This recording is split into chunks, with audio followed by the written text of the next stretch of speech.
Bago natin ipagpatuloy, shoutout muna sa ating mga masugid na taga-subaybay, Roberto Loni, Rogelio Pahayahay, sa Elehan at Villanueva ng Nara, Palawan, maraming salamat po sa inyo. Kabanata 3621. Pagkatapos ng lahat, ito mismo si Joseph Bauer, isa sa pinakamahusay na young masters ng Bauer family, ang hinaharap na kahalili ng pamilya. Paanong naparalisa lang siya? Paano siya madaling matalo? Lahat ay nawalan ng salita. Alam nilang lahat kung gaano kalakas si Joseph. Ang kanyang lakas ay tumaas ng husto pagkatapos uminom ng gamot. Siya ay kapantay ng Diyos ng digmaan. Pero natalo pa rin siya ng ganun lang. Ang lahat ay hindi makapaniwala, ngunit ang malamig, mahirap na katotohanan ay lumitaw sa harap nila. Si Joseph ay may kapansanan. Tapos na siya. Sa sandaling ito, walang saya na mararamdaman. Walang sinuman ang nagsisikap na maghayganti para sa sinuman. Mga mukha lamang na puno ng pagkabigla at kawalan ng pag-asa ang makikita. Ang mga lalaking nakasot ay karaniwang walang takot, ngunit napuno sila ng pangamba matapos makitang naparalisado lamang si Joseph. Ang mga dilag ay hindi maiwasang manginig matapos muling imulat ang kanilang mga mata. Paano siya naging ganito kalakas? Nagkatinginan ang mga lalaking nakasot. Kahit na may hawak pa silang baril, kahit hawak pa rin ni Harvey si Mandy. Walang nang ahas na humakbang laban sa kanya. Tahimik na tumingin si Harvey sa paligid. Sumuko na kayo. Ang mga lalaking nakasot ay nasa bingit ng pag-ubo ng dugo. Gusto niyang sumuko tayo na nag-iisa lang siya. Baliw ba siya? Walang respeto ang lalaking ito. Patayin siya. Ipaghihiganti si Young Master Bauer.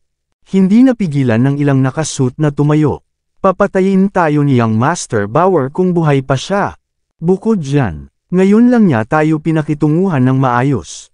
Hindi tayo pwedeng sumuko ng ganun na lang. Tinitigan ng subordinate ni Joseph si Harvey na may death glare. Gusto niyo ba talagang mamatay ng ganoon kalala? Mahinahong tanong ni Harvey. Loyal pa rin kayo sa kanya dahil lang sa tingin niyo ay may pagkakataon pa para mabago niya ang mga bagay-bagay, di ba? Bakit hindi ko sabihin sa inyo ngayon? Mukhang walang pakialam si Harvey sa puntong ito. Number 1. Ang Floatwell Business Alliance ay may 60 sentimos na lang ang natitira sa stock market.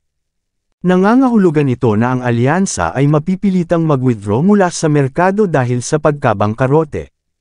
At upang malutas ang problemang ito, ang bagong distrito ng Floatwell, ang Budokan Chain, mga shopping mall at mga gusali ng opisina ay gagamitin upang bayaran ang mga utang. Ang aking mga tao ay naghihintay na bilhin ang mga ari-arian na ito ng mura.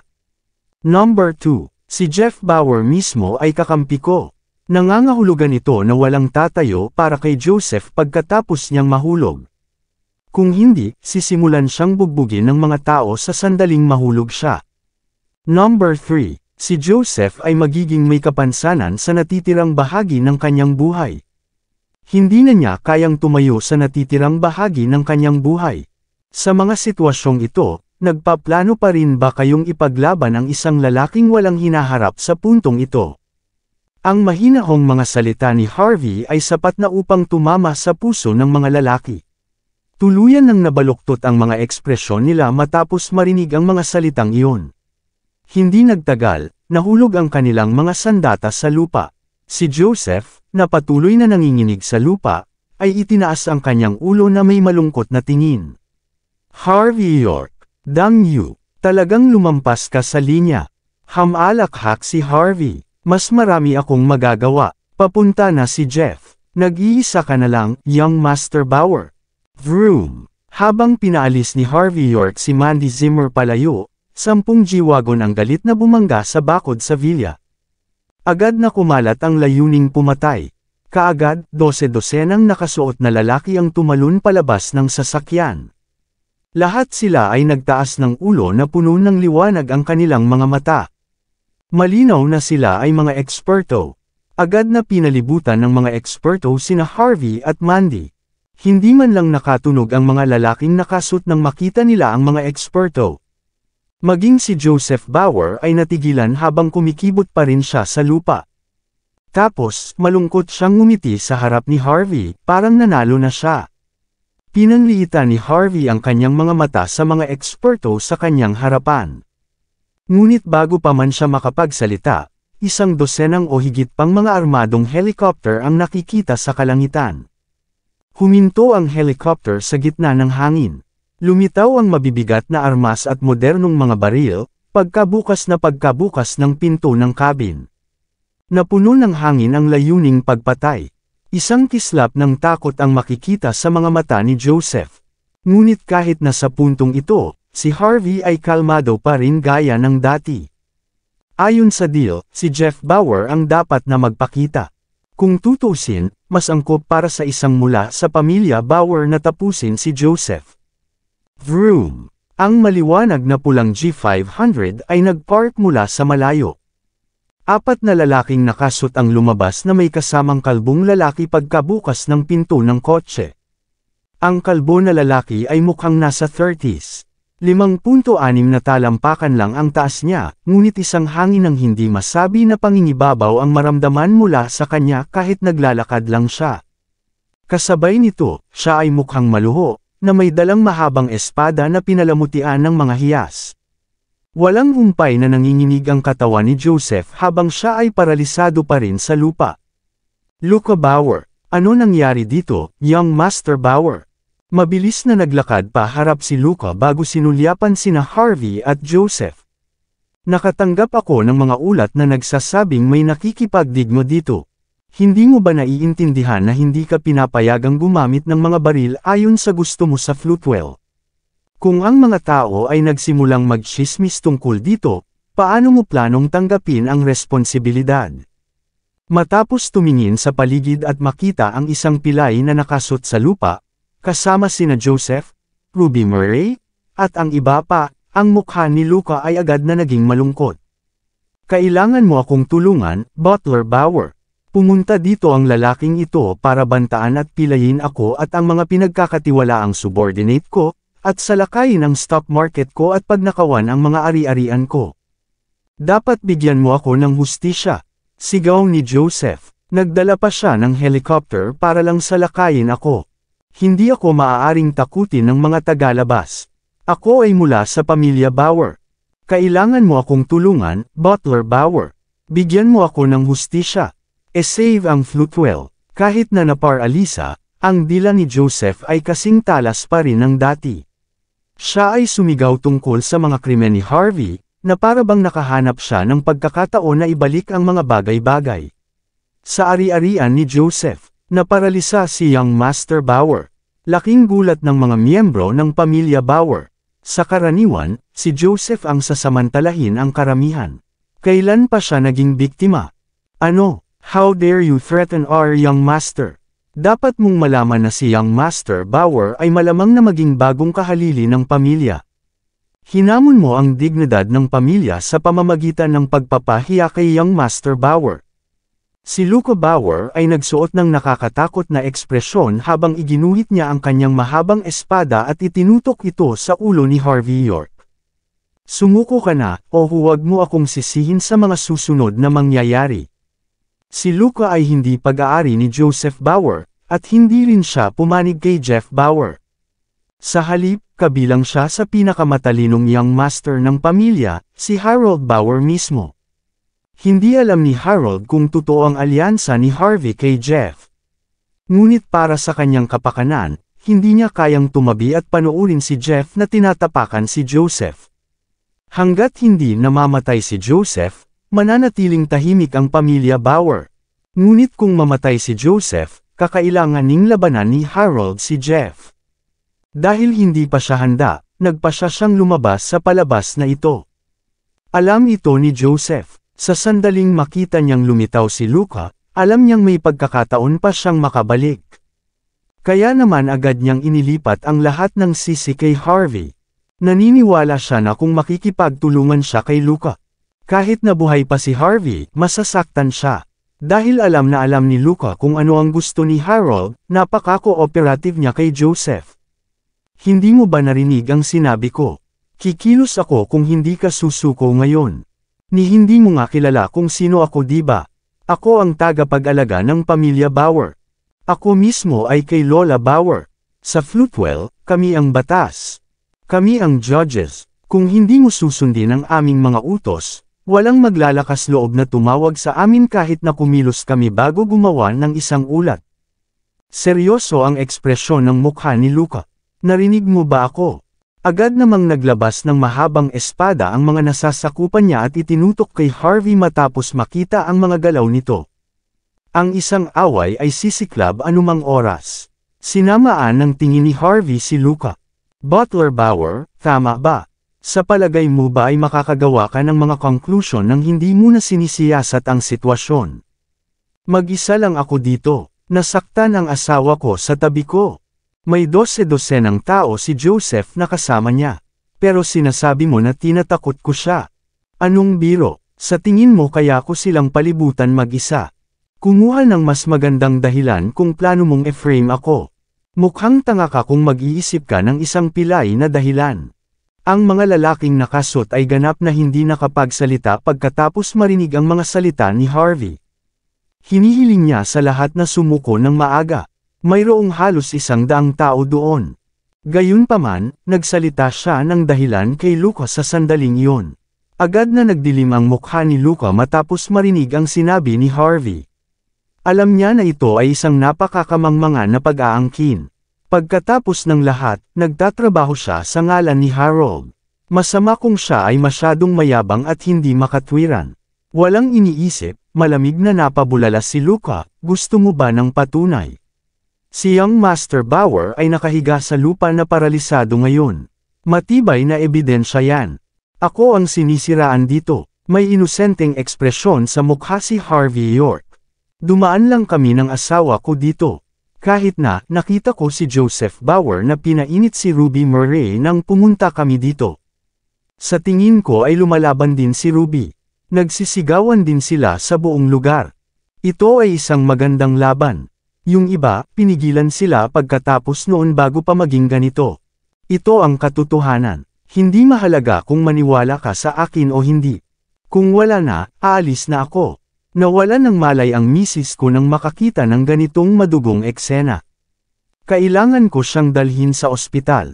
Pagkatapos ay binuhat ni Harvey si Mandy sa backseat ng Toyota Prado. Saktong paakyat na siya sa driver's seat. Agad na natauhan si Luca Bauer bago sinipa ang pinto. Sa tingin mo tanga ako o ano? Si Ruby ang pinagkakatiwalaang subordinate ni Young Master Bauer. Kahit mamatay siya, hindi si Young Master Bauer ang may gawa nito. At least humanap ng mas magandang dahilan para sisihin ang iba. Ikaw ang may gawa nito. Tama na ang usapan. Babalik ka sa amin para sa karagdagang investigasyon. Kapag nakumpirma namin na ikaw ay inosente, tiyak na bibigyan ka namin ng patas na pahayag tungkol dito. Pag-iimbestiga, patas na pahayag. Malamig na tawa ni Harvey. Sa tingin mo isa kang enforcement. Isa ka lang matanda. Ano, sa tingin mo ba ikaw ay nasa itaas ng batas? Kung gusto mong bumalik ako para sa iyong investigasyon, syempre, susundin ko. Kung gayon, papirmahan sa gobyerno ang warrant. Magpadala ng pulis para arestuhin ako. Wala kang karapatan. Namula ang mga mata ni Luca nang marinig niya ang sinabi ni Harvey. Ito ang unang pagkakataon na siya ay hindi iginagalang pagkatapos ng mahabang panahon sa Floatwell. Sinuri ni Luca si Harvey saglit bago siya sumigaw, "Shut the fuck up." Hindi mo kailangang magsalita, ngunit lahat ng sasabihin mo ay gagamitin laban sa iyo sa korte. Bibigyan kita ng 1 minuto. Kung hindi ka sumuko ngayon, papatayin kita dito mismo. Naturally, ipinaalala ni Lucas sa kanyang sarili na dumating siya upang iligtas si Joseph at kinuha ang kasangkapan ni Jeff. Kahit na siya ay hindi makatwiran, wala siyang ibang pagpipilian kundi ang labanan si Harvey. 12 ng mga eksperto ang humakbang pagkatapos marinig ang mga salita ni Luca. Lahat sila ay nagpakita ng malamig na ekspresyon habang nakatitig kay Harvey. Natural, agad silang gagawa ng aksyon kung sakaling magkaroon ng hindi pagkakasundo. Ano ang ibig sabihin nito, Luca? Malamig na tawag ni Harvey. Sa tingin mo kaya mong gawin ang lahat ng gusto mo dahil may awtoridad ka? So, ngumisi si Luca. Ang Bauer family ay isa sa nangungunang 10 pamilya. Sa Floatwell, kami ang lahat. Bilang pinagkakatiwalaang lingkod at subordinate ng pamilya, natural lang para sa akin na harapin ang mga tagalabas na umaatake kay Young Master Bauer at sinusubukang kunin ang aming ari-arian. So what if I take advantage of you? Ipapakita ko sa iyo kung ano ang maaari kong gawin sa lalong madaling panahon. May 30 segundo ka, malamig na sigaw ni Luca. Si Joseph ay nagpakita ng isang kahabag-habag ng ngiti habang pinapanood ang labanan habang paralisado sa lupa. Hindi niya magagawang tumayo sa natitirang bahagi ng kanyang buhay, ngunit gusto pa rin niyang maghayganti. Gusto niyang magdusa si Harvey ng 1,000 beses. Gusto mo ngayon? Hamalakhak si Harvey. May nagsabi sa akin ng isang bagay bago ako pumunta dito. Sinabi niya na maaari kong labanan ang sinuman sa pamilya gamit ito. Pagkatapos, inilabas ni Harvey ang isang business card bago itinapon sa mukha ni Luca. Maraming salamat sa lahat ng sumusubaybay. Please subscribe and follow my YouTube and Facebook channel, Filipino Novel. Maraming salamat po. Kabanata 3625. Ang card ay may gintong selyo, na sinasabi ang pangalang Samuel Bauer. Agad na napalingon ang lahat matapos makita ang maningning na kaligrapya sa card. Agad na umasim ang ekspresyon ni Joseph Bauer. Si Samuel Bauer ang Panginoon ng pamilyang Bauer at Longman. Bihira siyang tumira kasama ang pamilya, kaya kadalasan si Lola Bauer ang may kontrol. Ang card ay sulat kamay upang ipakita ang tiwala ni Samuel sa taong may hawak nito. Ito ay patunay na si Harvey York ang mahalagang bisita ni Samuel. Pagkatapos ng lahat, ang card ay may parehong awtoridad bilang ang tao mismo. Hindi lamang si Joseph, lahat ng kabilang sa pamilya Bauer ay nagsusuot din ng kasuklam-suklam na hitsura. Hindi nila maisip ang katotohanan na ang card ay nasa kay Harvey. Sa totoo lang, matagal na itong ibinigay ni Samuel kay Harvey, ngunit hindi pa siya nagkaroon ng pagkakataong gamitin ito. Hindi niya inasahan na sa wakas ay magagamit na niya ito pagkatapos ng mahabang panahon. Nang makita ang matamlay na ekspresyon ni Luca Bauer, lumapit si Harvey at tinapik ang kanyang mukha. Ano, hindi mo kilala ang card na ito? Malamig na tawag ni Harvey. Kahit hindi, dapat alam mo man lang kung ano ang pangalan na ito, di ba? Ang nakaukit na pangalan ni Sir. Natauhan si Luca pagkaraan ng ilang sandali bago niya malamig na tinitigan si Harvey. Saan mo nakuha ito, maliit na bastard? It's none of your business, sagot ni Harvey na may mapaglarong ekspresyon. Sabihin lang sa akin kung kapaki-pakinabang pa rin ito o hindi. Si Luca ay natakot at nagalit nang bumulalas siya, iilan lang sa pamilya ang mayroon nito. Tatawagan ko ang Master Secretary para i-verify ito. Maingat na tiningnan ni Luca ang card bago tumabi dala ang kanyang cellphone. Tandaan mong tawagan si Samuel. Sasabihin niya sa iyo kung totoo o hindi ang card, malabong sabi ni Harvey. Mabilis na tumawag si Luca sa telepono. Parang kumalma ang ekspresyon niya pagkaraan ng ilang sandali.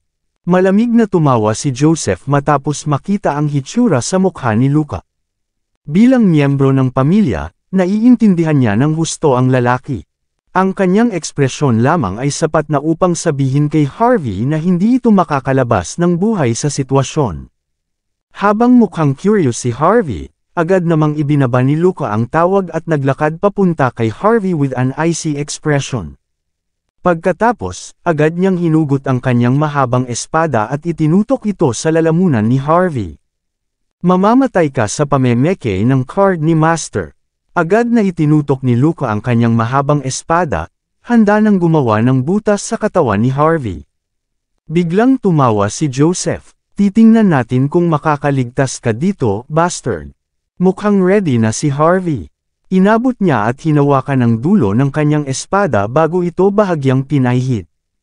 Ang mahabang espada ay agad na pumutok sa kanyang kamay. Whoosh, whoosh, whoosh. Lumipad ang mga piraso ng blade sa ilang palso ng mga eksperto. Niwala silang oras para mag-react.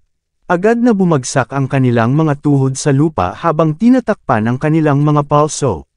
Galit na galit si Luca matapos makita ang tanawin. How dare you resist? Bastos ka. Hindi lang tumigil doon si Harvey. Agad niyang inilagay ang kanyang espada sa harapan ni Luca nang walang pag-aalinlangan. Nabaliktad agad ang sitwasyon. Tila na control ni Luca Bauer ang buong sitwasyon, ngunit hindi nagtagal ay kinuha ni Harvey York ang lahat. Mabagsik ang ekspresyon ng mukha ni Harvey. Akala niya ay magpapakita ng takot si Luca matapos makita ang card ni Samuel Bauer, gaano man siya ka-arrogant. Ngunit hindi niya inaasahan na magsisimula siyang umatake ng walang pag-aalinlangan. Isa lang ang ibig sabihin nito. Nasa matinding paghihirap si Samuel, at malamang na mamamatay na siya. Malapit na ring matapos ang laban ng pamilya Bauer para sa trono. Kung hindi yun ang kaso, hindi kikilos si Luca nang hindi makatwiran. Nararamdaman ni Harvey ang panganib ngayon. Nalaman niya na si Luca ay pag-aari ng Young Master, na hindi kailanman nagpakita ng kanyang sarili sa unang lugar, si Harold Bauer. Kung hindi dahil sa isang makapangyarihang taong sumusuporta kay Luca, hindi siya aalis para lang labanan si Harvey at sirain ang mga plano ni Jeff Bauer. Sa ilalim ng mga sitwasyong iyon, pinakamahusay para kay Harvey na ibagsak si Luca bago ang anumang bagay. Palayain si Butler Bauer. Agad na dinagsa ng mga eksperto mula sa pamilya Bauer si Harvey nang makita ang tanawin. Lahat sila ay bumunot ng kanilang mga espada na may mabangis na ekspresyon sa kanilang mga mukha. Napangiti si Joseph matapos makawala sa gulat. Talagang naniniwala siya na si Harvey ay tiyak na mamamatay sa isang kakilakilabot na kamatayan pagkatapos ng lahat ng pagpapakitang ito. Pag-atake kay Young Master Bauer, sinusubukang agawin ang ari-arian ng pamilya Bauer, at pamemeki ng card ng Master. Wala kang mapupuntahan kundi kamatayan. Tuluyan ng hindi pinansin ni Luca ang espadang nakadikit sa kanyang leeg at nag-utos. Palibutan niyo siya. Kung hindi siya sumuko sa loob ng 3 minuto, gawin siyang salaan. Pinapamuka ang card ng iyong Panginoon. Hindi mo ba naiintindihan na nagsisinungaling ka sa iyong amo sa pagsasabi nito, Luca? Ano, ganoon ba? Malamig na tawa ni Luca. Na-verify ko na ang card sa mga nakatataas. Ibinigay lang ng master ang kanyang card sa ilang tao. Wala ka rin sa listahan. Kaya nga, ang card ay peke. Ngumiti si Luca habang pinupunit ang card. Huwag mong isipin na madadaya mo kami ng mga peking card, Harvey. Huwag mong subukang samantalahin ako at tumakas. Wala ka nang magagawa. Hindi ako natatakot sa anumang bagay. Kahit kamatayan. Para sa ikaluluwalhati ng pamilya Bauer, ipapatumba kita kahit na mamatay ako. Matapos makita at makontrol ang mapangahas na tingin ni Luca, tumango si Harvey. Labis kitang minamaliit. Hindi inaasahan ni Harvey na magiging ganito kalakas si Luca. Kung siya lang ang nandoon, pinatay na niya ang daan palabas sa sitwasyon noon.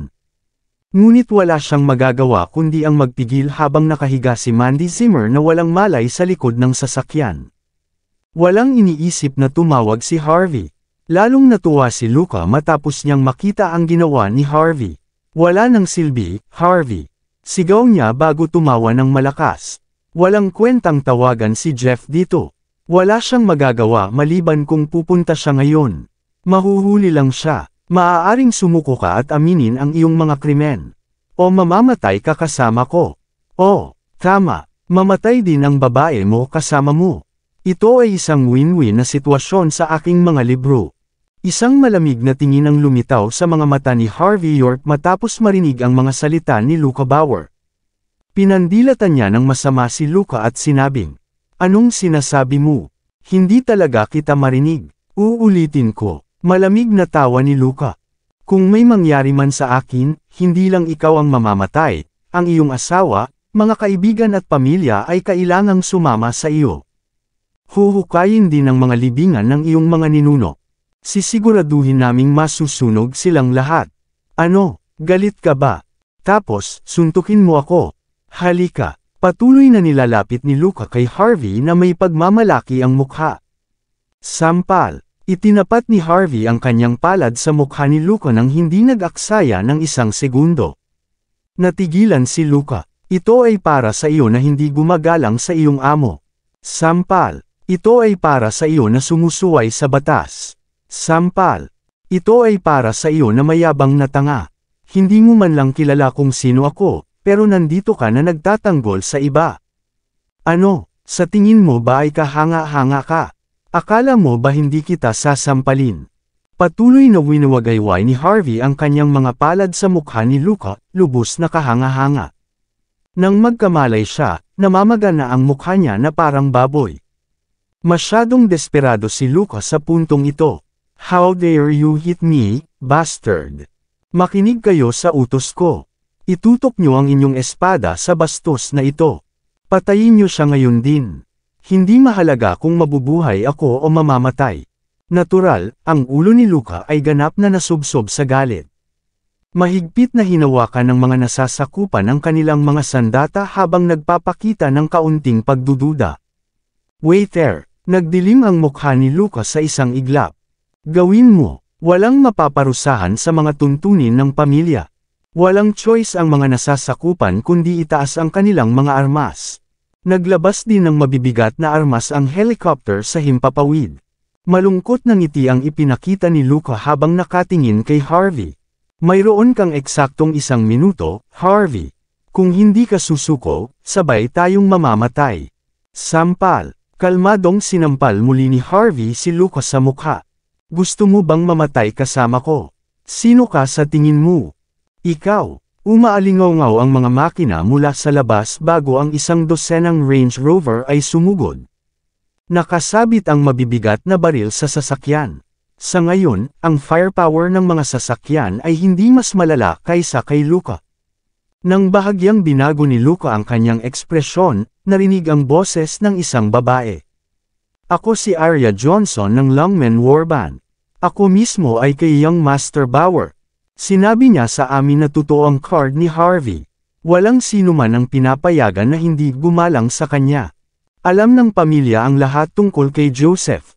Longmen, ang pamilya Bauer, at ang gobyerno ng Floatwell ay mag-iimbestiga sa bagay na ito ng magkasama. Malapit na nating malaman ang katotohanan ng problemang ito. Ngunit bago iyon, ang mga taong kasangkot ay hindi maaaring makipaglaban sa isa't isa, at hindi rin sila maaaring umalis. Mula ngayon, si Sir York ay nasa ilalim ng proteksyon ng Longmen Warband. Hayaan mo siya this time. Kung mayroon kang anumang opinyon tungkol dito, maaari mong direktang iulat ito sa Longmen Law Enforcement. Ang hindi pagsunod sa mga utos ay nangangahulugan ng paghamon sa mga Longmen, sa pamilya Bauer, at sa pamahalaan ng awtoridad ng Floatwell. Agad na huminto ang mga Range Rover na umalangaw sa malayo. Isang malaking grupo ng mga lalaking nakasuot ng damit ang lumitaw pagkabukas ng pinto ng sasakyan. Agad na pinalibutan ng mga lalaki sina Luca Bauer, Harvey York at ang iba pang nakapaligid sa kanila. Pinikit ni Harvey ang kanyang mga mata. Hindi niya inaasahan na gagamitin ni Jeff Bauer ang awtoridad ng Longmen Warband. Narinig lamang niya ang halos kalahati ng mga pinuno ng sangay ng Longmen, kasama ang inner at outer hall na sumusuporta kay Jeff. Ngunit pagkatapos makita ang tanawing iyon, sa wakas ay naunawaan niya kung gaano kalaki ang awtoridad ni Jeff. Walang alinlangan, ang lakas ni Jeff ay tiyak na nasa ibang antas kung siya ay nagpasya na gawin ang lahat. Ang isang tulad ni Joseph ay hindi man lang kayang ikumpara. Habang curious na pinagmamasdan ni Harvey ang eksena, lumabas mula sa passenger seat ng kotse sa harap ang isang dalagang nakaitim na roba. Hindi lang siya may kaakit-akit na figure, ang malamig niyang ekspresyon ay nagpakita rin ng kanyang kabayanihan. Higit sa lahat, ang isang hindi masabi na pakiramdam ng kalmado at kumpiyansa ay madama habang siya ay bumulalas. Hindi magiging masama na tawagin siyang mapagmataas at dominante. Kahit anong tingin sa kanya, mukha siyang madre mula sa palasyo ng hari, mapagpakumbaba niyang binabasa ang utos ng hari habang kinokontrol ang buhay ng lahat. Sabi nga, walang pakialam si Luca at ang kanyang mga compound sa tono ni Arya. Lahat sila ay nagsusuot ng kahindik-hindik na ekspresyon habang nakatingin sa eksenang nasa harapan nila. Napakataas ng status ni Arya. Nandito rin siya para protektahan si Harvey. Ibig sabihin ay authentic ang calling card. Si Harvey ay hindi lamang isang mahalagang panauhin kay Jeff, ngunit maaaring siya rin ay isang mahalagang miyembro sa buong pamilya. Ang mga eksperto ay likas na ibinaba ang kanilang mga armas. Hindi na sila maglalakas loob na kalabanan muli si Harvey. Pagkatapos ng lahat, mahahanap nila ang kanilang mga sarili sa isang labanan na malayo sa kanilang liga. Nagdilim ang mukha ni Luka bago siya nagpakawala ng mahabang buntong hininga. Lumapit si Arya kay Harvey at Luka at tinitigan sila bago niya nakita ang isang business card sa lupa. Luka Bauer, ikaw ang pinagkakatiwalaang subordinate ni Lola Bauer, ngunit lubusan mong binaliwala ang autoridad ng kanyang amo at sinira pa ang kanyang card. Ito ay isang karumal-dumal na krimen. Ayon sa mga patakaran, kailangan naming ibagsak ka. Ngunit para sa kapakanan ng iyong tagumpay, at ikaw ay nagkamali sa unang pagkakataon, bibigyan ka namin ng pangalawang pagkakataon. Hindi mo matatanggap ang iyong sweldo sa susunod na 6 na buwan. Mahigpit na itinakda ni Arya ang tono para sa sitwasyon at binigyan si Luka ng parusang nararapat sa kanya. Nagtataka si Luka bago sumagot ng, I see. Halika na, Mr. York. Naghihintay sa iyo si Young Master Bauer sa handaan. Sinabi niya na gusto niyang makipag-inuman sa iyo hanggang sa pagsikat ng araw upang magawa ang gayong gawain. Tiningnan ni Arya si Harvey ng masama, para siyang bata na nakakapit lang kay Jeff. Ang isang tao ay laging may kanya-kanyang gamit. Gayunpaman, nagpa siya ang isang ito na umasa kay Young Master Bauer. Di siya gaanong mapapakinabangan. Ang magagawa lang niya ay magmukhang maganda. Dahil sa mentalidad na iyon, medyo bias ang desisyon ni Arya kay Luka. Bilasan mo, bitawan mo na si Luka at sumunod ka sa akin. Huwag mong sayangin ang oras ko. Ang taong ito ay patuloy na sinisiraan ako ng walang dahilan, na sinasabing pinike ko ang card ng iyong Panginoon. Itinutok pa niya sa akin ang baril niya. Binalak pa niyang patayin ang buong pamilya ko at sunugin ang mga ninuno ko hanggang maging malutong. Mukhang walang pakialam si Harvey York. At ang ginawa mo lang ay pinutol ang kanyang sahod sa loob ng 6 na buwan.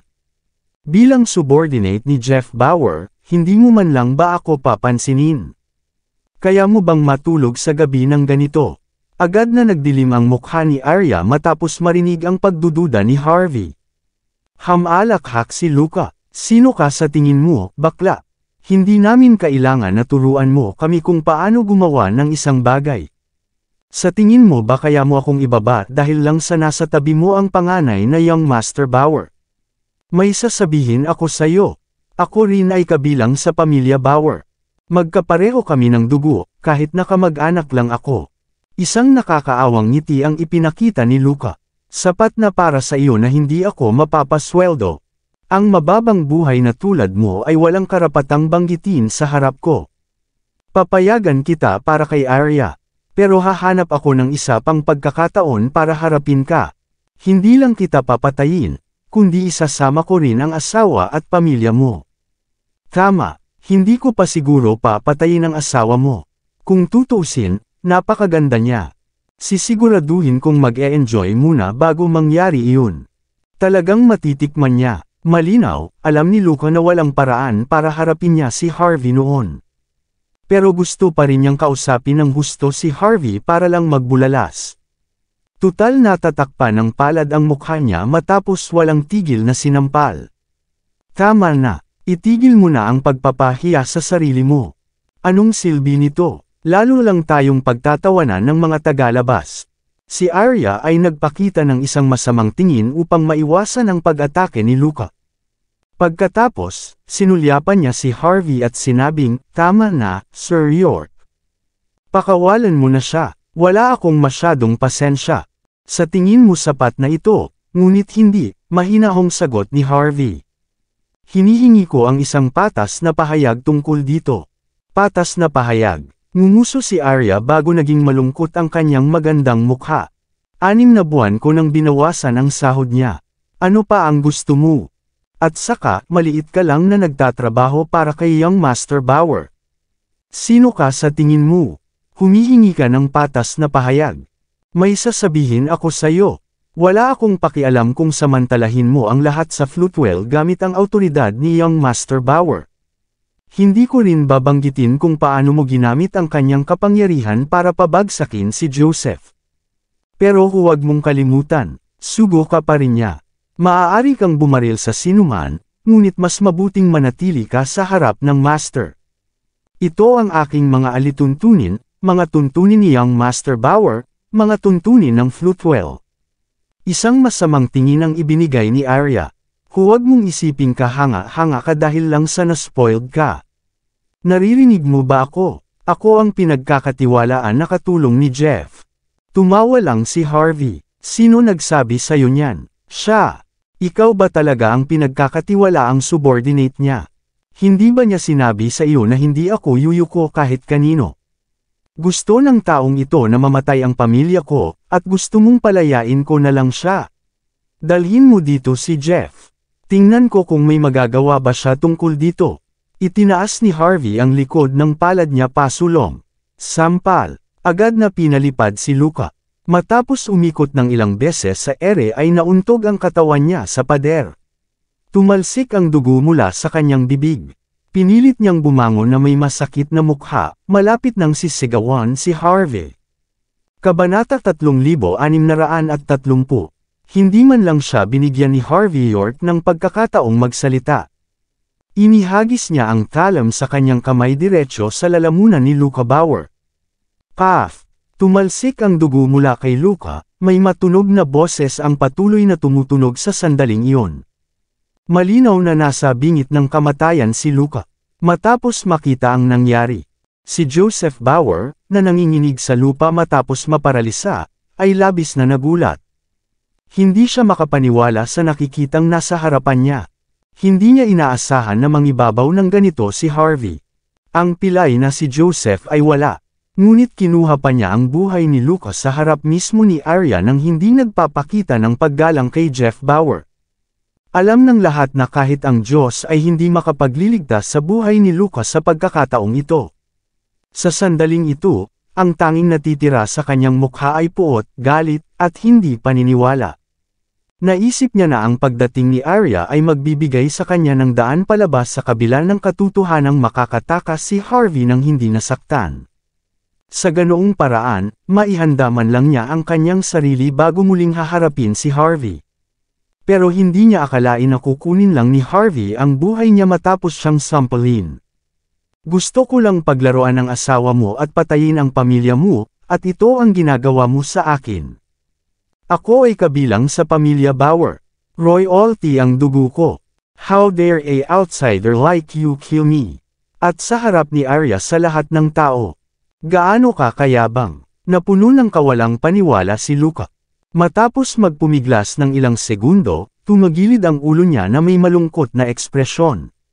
Namatay siya sa lugar. Natigilan ang lahat. Ang mga aksyon ni Harvey ay lubos na sumalungat kina Harold Bauer at Jeff. Kasabay ng katotohanan na siya rin ang nagpilay kay Joseph. Sa puntong ito, laban siya sa buong pamilya Bauer. Saan siya nakakuha ng ganoong katapangan? Ikaw na masama. Nanlamig ang mga kampa ni Luca bago sila sumabog sa galit. Agad nilang inilabas ang kanilang mga espada at itinutok kay Harvey. Magsisimula ang isang away. Si Harvey ay lubos na lumampas. Ngunit ang tanging ginawa niya ay isang kalmadong ngiti bago sinenyasan ang lahat na ibaling ang kanilang mga mata kay Arya. Ano, nagpaplano ka bang labanan si Young Master Bauer? Hindi lang ikaw ang sumuwi sa utos sa puntong ito. Itataya mo ang buhay mo dito. Sigurado ka bang ginagamit mo ang utak mo ngayon? Umuwi ka na, lahat kayo. Namulat ang mga nasasakupan ni Arya matapos mapaalalahanan ang kanilang mga tungkulin. Hinugot nila ang kanilang mga espada, na pinilit na bumalik ang mga eksperto mula sa pamilya Bauer. Galit talaga sila matapos makitang napaka-bastos ni Harvey kay Jeff. Ngunit mayroon silang mga utos na panatilihing ligtas si Harvey sa lahat ng mga gastos. Kaya naman dapat silang kumilos. Tumigil ang magkabilang panig. Nagkagulo ang buong lugar. Mukhang talagang nagmamalasakit ang mga tauhan ni Lola Bauer kay Harold. Hindi nakakagulat na sinabi ng lahat na maaari lamang siyang umangat sa kapangyarihan sa pagmamahal ni Lola Bauer, mahinahong sabi ni Harvey. Sa tingin mo ba hindi ka iginagalang ng mga taong ito, Arya? O hindi nila iginalang ang iyong young master? O sa halip, wala ba siyang respeto? Ang mayroon lang siya ay kaunting awtoridad sa pamilya. Tama ba ako? Hindi yan uubra. Ang awtoridad ay isang bagay, ngunit kailangan din niyang kilalanin siya ng matatanda. Maliban na lang kung nagpaplano siya ng rebelyon. Though, magiging napakahirap. Maaaring masira nito ang relasyon ng Longmen at ng pamilya Bauer. Casual na itinuro ni Harvey ang sitwasyon para maturuan ng leksyon si Arya. Kasabay nito, sinabi pa niya ang mga bagay na hindi niya dapat sinabi noong una. Ang bawat isa ay patuloy na nagbabago ng kanilang mga ekspresyon pagkatapos marinig ang mga salitang iyon. Walang takot ba itong bastard na ito?